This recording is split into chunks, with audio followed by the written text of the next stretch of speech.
Alright, so women is offensive.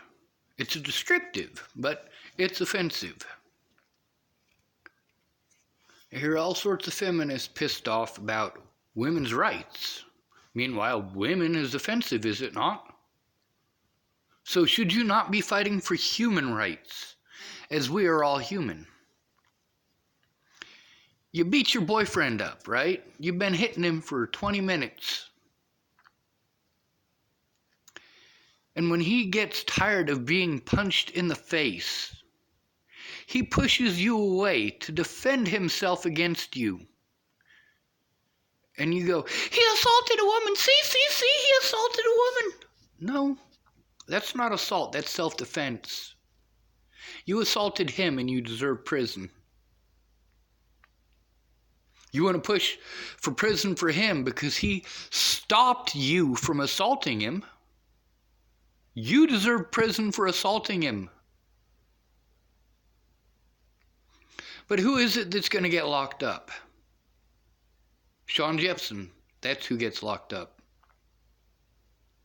Randy Linden. I've heard Sean's version of the story. I've heard Jackie McKenzie's version of the story. And I've heard Randy Linden's version of the story. Why do I believe Randy Linden's version of the story?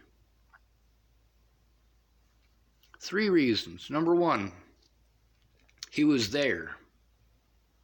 Number 2, he's neither of the parties involved. And number 3, because he was absolutely head over heels in love with Jackie. And his story was not a side that takes Jackie's side.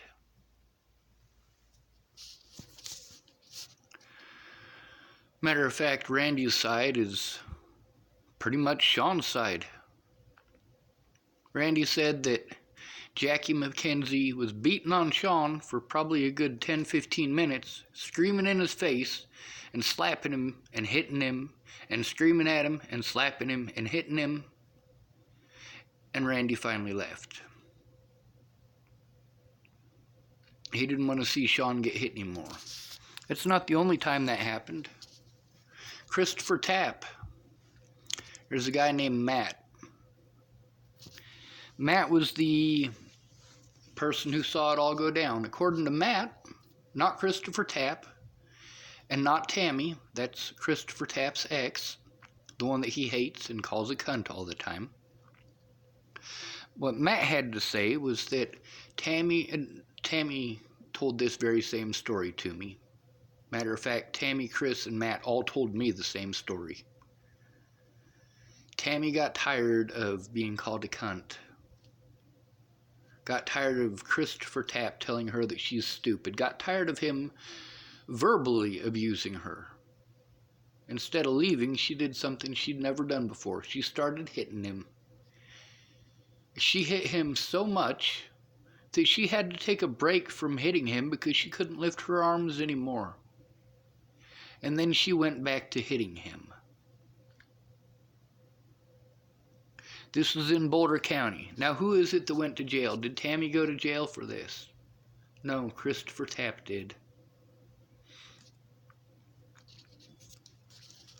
We live in a society that caters to women and gives women zero responsibility. Women are not responsible for the words that they come out of their mouth. They're not responsible for speeding. They're not responsible for assaulting people. It's never their fault. Women are always the victims. But you can't say women because it's sexist. Only a woman can say women.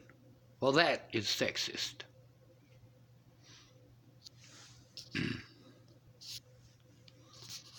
Now let me touch on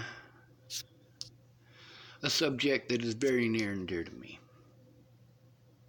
Natalie Bollinger. Well, you're offended by words. Natalie got shot in the head. That's what I fucking care about. I don't give a holy fucking goddamn about you bleeding out your fucking mangina over a word that you found fucking offensive. There's a difference between words that you find offensive and words that are offensive. You accuse a man of doing something that he didn't do. That's offensive.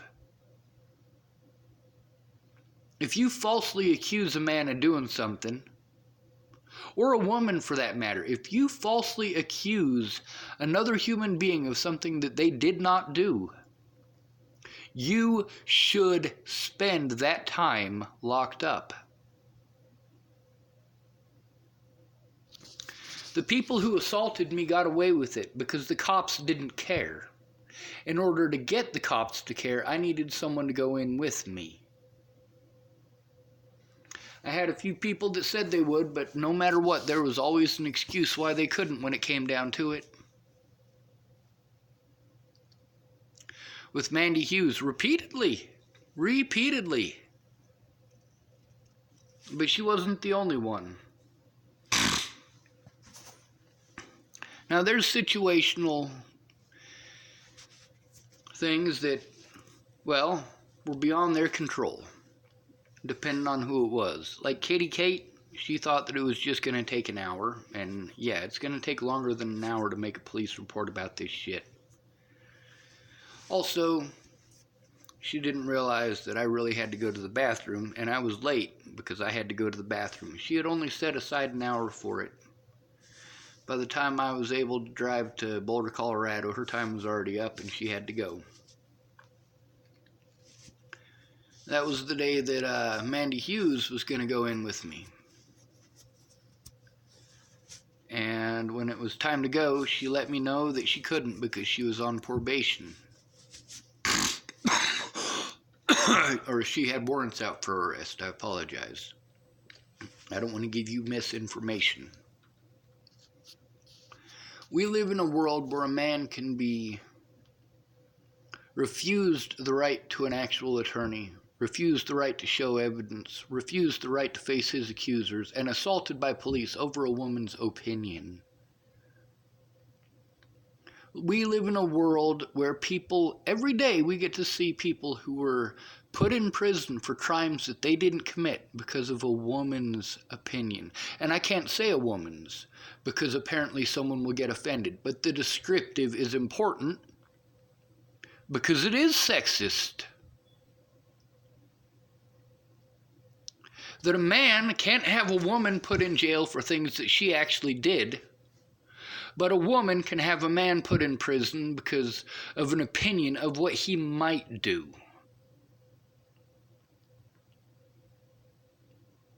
Natalie and Alicia Bollinger both belonged in prison for what they did to me. They could have easily come forward and asked these people to leave me alone. Instead, they wanted to play victim because of their gender, because of their looks, because of their age.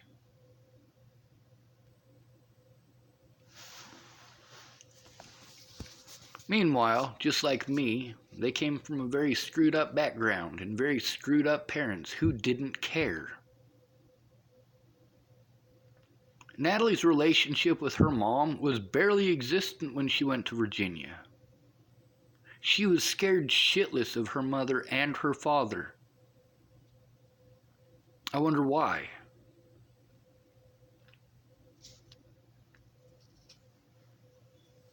There's a movie called As Good as It Gets. And, the main character, he says, one of the receptionists, where his publisher is, asks him, "How do you write women so well?" He said, "Well, I think of a man, and then I take away reason and accountability." That's American society. We do not hold women accountable the way that we hold men accountable. We don't hold women accountable for things they actually did, like their speeding ticket, like beating on their boyfriend for 30 minutes.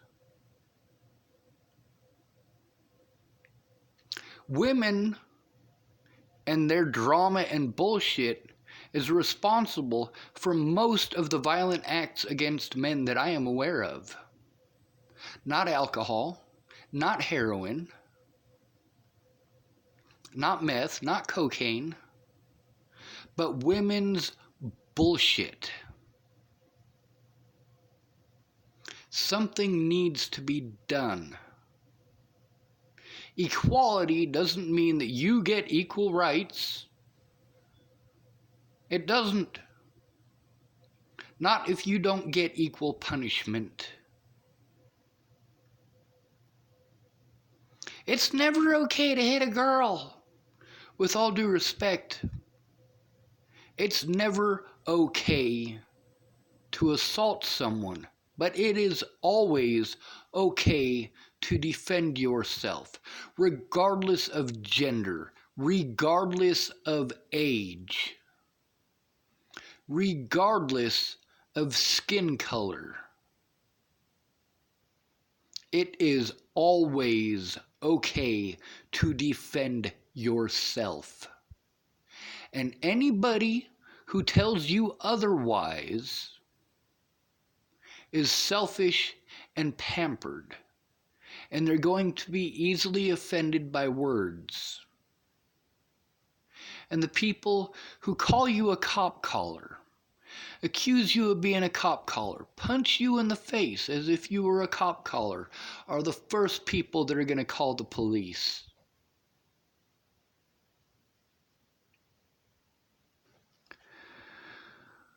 Before what happened to me in Virginia and the subsequent aftermath, I didn't really try to get a hold of the police. I already knew from experience that they're not going to help. I had been trying to turn in child molesters and rapists and people who beat their wives and children for almost 30 years, over 30 years by that point. And I knew the cops weren't going to take my report. But after Virginia, it was fucked up enough that they needed to. It was fucked up enough that I was willing to risk being treated like a rat or a cop caller by people who hate the police. And they hate the police for good reason, by the way. These are people the police victimize, but it's okay because they're not doing it to you. Because you have a roof over your head. Because you have a significant other paying part of the bills. Because you have children.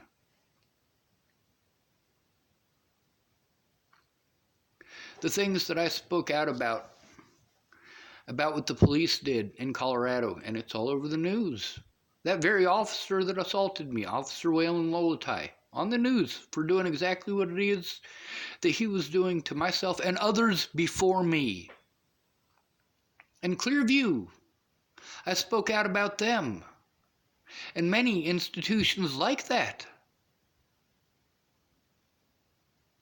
And nobody cared until they killed a man. And even then, I must be a liar when I say that it happened to me. They didn't kill me, but they very easily could have. The chemical concoctions that they put into the human body, they say, oh, the effects ought to quit in the next 24 hours. No, they don't. I can still feel the effects of the medications that I was injected with.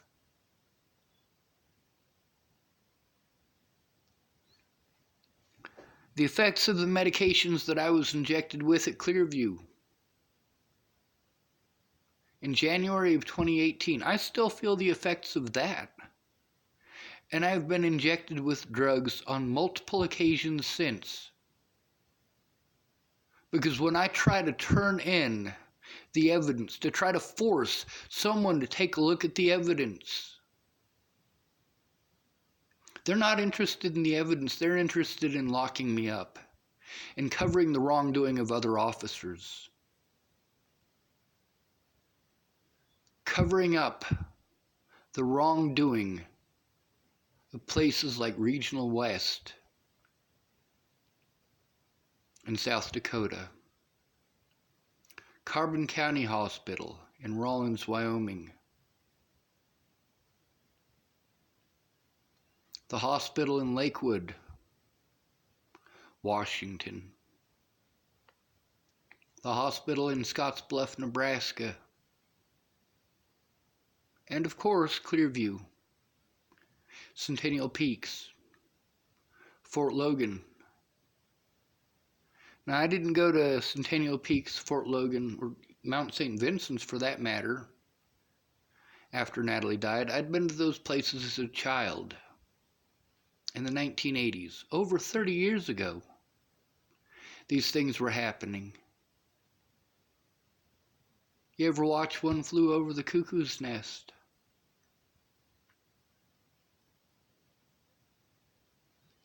Fuck the United States. World War II was supposedly fought to prevent things like this from happening to American citizens, British citizens, European citizens, Asian citizens, citizens worldwide. We call them humans.